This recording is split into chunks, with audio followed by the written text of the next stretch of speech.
ಪ್ರಿಯರೇ, ದೇವರು ಒಳ್ಳೆಯವರು, ಒಳ್ಳೆಯದನ್ನೇ ಮಾಡುವವರಾಗಿದ್ದಾರೆ. ಸೊಲೊಮೋನನು ತನ್ನ ರಾಜ್ಯಭಾರವನ್ನು ತನ್ನ ಮಲಸೋದರ ಆಧೋನಿಯ ತನ್ನ ಮೊದಲ ದಾಯವಾದಿ ಯಾವೊಬ್ಬನಿಗೆ ಶಿಮಿಯನ್ನು ಇವರನಿಗೆ ಕೊಡ್ತಾನೆ. ಅದು ಆಳ್ವಿಕೆಯ ಆರಂಭ ಕಾಲ. ಒಮ್ಮೆ ದೇವರಿಂದ ದೂರ ಹೋದಿದ್ದಕ್ಕೆ ಸೊಲೊಮೋನನ ಮುಂದೆ ಏನು ಮಾಡಿದ್ನಂತಂದರೆ, ಸೊಲೊಮೋನು ಅವನು ಬಹಳ ಸ್ಪಷ್ಟವಾಗಿ ಹೇಳ್ತಾನೆ, ಯೆಹೋವನನ್ನು ಪ್ರೀತಿಸು. ಸೊಲೊಮೋನನು ಯೆಹೋವನನ್ನು ಪ್ರೀತಿಸಿದರೂ ಯಜ್ಞವನ್ನು, ಧೂಪವನ್ನು ಪೂಜಾ ಸ್ಥಳಗಳಿಗೆ ಸಮರ್ಪಿಸಿದನು ಎಂಬುದಾಗಿ ನಾವು 1 ಅರಸು 3ನೇ ಅಧ್ಯಾಯ 3ರಲ್ಲಿ ನಾವು ನೋಡುತ್ತೇವೆ. ಇದೆಂತಹ ವಿಪರ್ಯಾಸ! ಆದರೆ ಸೊಲೊಮೋನನು ಕರ್ತನ ಆಲಯವನ್ನು ಕಟ್ಟಲು, ಯೆಹೋವನ ಆಲಯವನ್ನು ಕಟ್ಟಲು 7 ವರ್ಷ, ಅವನ ಅರಮನೆಯನ್ನು ಕಟ್ಟೋದಕ್ಕೆ 13 ವರ್ಷ ಬೇಕಾಯಿತು.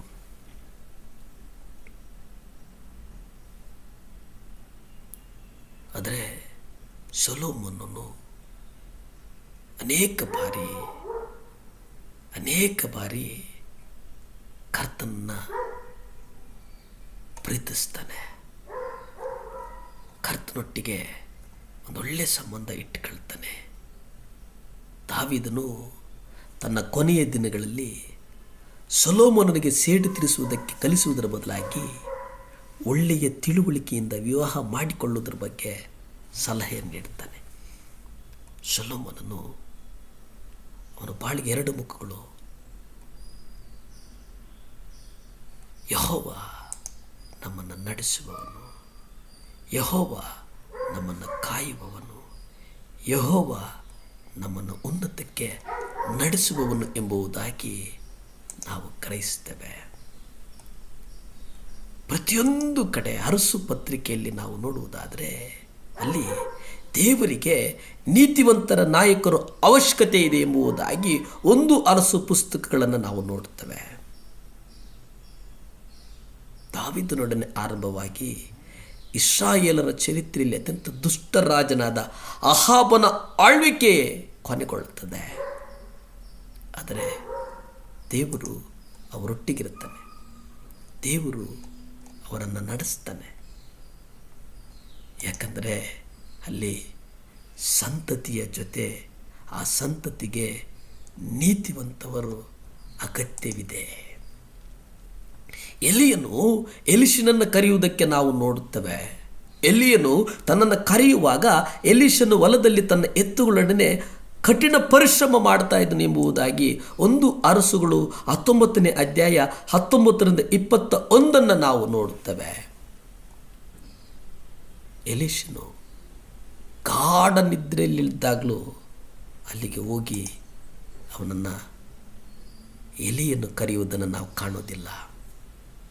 ದೇವರು ಕರೆದಾಕ್ಷಣ ಇವರೆಲ್ಲರೂ ಎಲ್ಲವನ್ನ ಬಿಟ್ಟು ಹೋದದ್ದನ್ನು ನಾವು ಗಮನಿಸ್ತೇವೆ. ಪೇತ್ರ, ಯೋಹಾನ, ಮತ್ತಾಯ, ಎಲಿಷನಲ್ಲೂ ನಾವು ಇದನ್ನು ಕಾಣ್ತೇವೆ. ಕರ್ತನ ಕರೆಗೆ ತಕ್ಷಣವೇ ನಾವು ನಮ್ಮನ್ನು ನಾವು ಕೂಗೊಟ್ಟು ನಾವು ಆತನ ಹಿಂದೆ ನಡೆಯುವಂಥದ್ದು ಬಹಳ ಮುಖ್ಯ. ಯಾಕೆಂದರೆ ಆತನು ನಂಬಿಕಸ್ಥನು, ನಮ್ಮನ್ನು ನಡೆಸುವವನು. ನಾವು ನಂಬಿಕಸ್ಥರಾಗಿದ್ದೇವೆಯೋ ಎಂದು ದೇವರು ನಮ್ಮನ್ನು ನಮ್ಮ ಪ್ರಾಪಂಚಿಕ ಕೆಲಸಗಳಲ್ಲಿ ಪರೀಕ್ಷಿಸ್ತಾನೆ.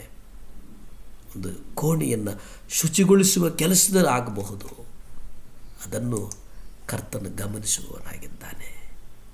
ಪ್ರತಿಯೊಂದು ಸಂತತಿಯನ್ನು ಕರ್ತನು ಬಹಳ ಎಚ್ಚರಿಕೆಯಿಂದ ಗಮನಿಸ್ತಾನೆ. ಜಯದ ಒಂದು ಜೀವಿತವನ್ನು ನಮಗೆ ಕೊಡ್ತಾನೆ. ಜಯದ ಜೀವಿತ. 6 ಲಕ್ಷ ಇಸ್ರಾಯೇಲರು ಐಗುಪ್ತದಿಂದ ಹೊರಗೆ ಬಂದರು. ಅದರಲ್ಲಿ 2 ಮಾತ್ರ, ಯೆಹೋಶುವ, ಕಾಲೇಬ, ಕಾನಾನ್ ದೇಶವನ್ನು ಪ್ರವೇಶಿಸಿದರು. ಜಯದ ಜೀವಿತ ಪ್ರವೇಶಿಸುವ ಕ್ರೈಸ್ತರ ಸಂಖ್ಯೆ ಸುಮಾರು ಅಂದರೆ ಪ್ರಮಾಣದಲ್ಲಿ 6 ಲಕ್ಷದಲ್ಲಿ 2 ಅಂದರೆ ಯೋಚನೆ ಮಾಡಿ, ಪರಲೋಕದಲ್ಲಿ ನಾವಿರಬೇಕಲ್ವೇ?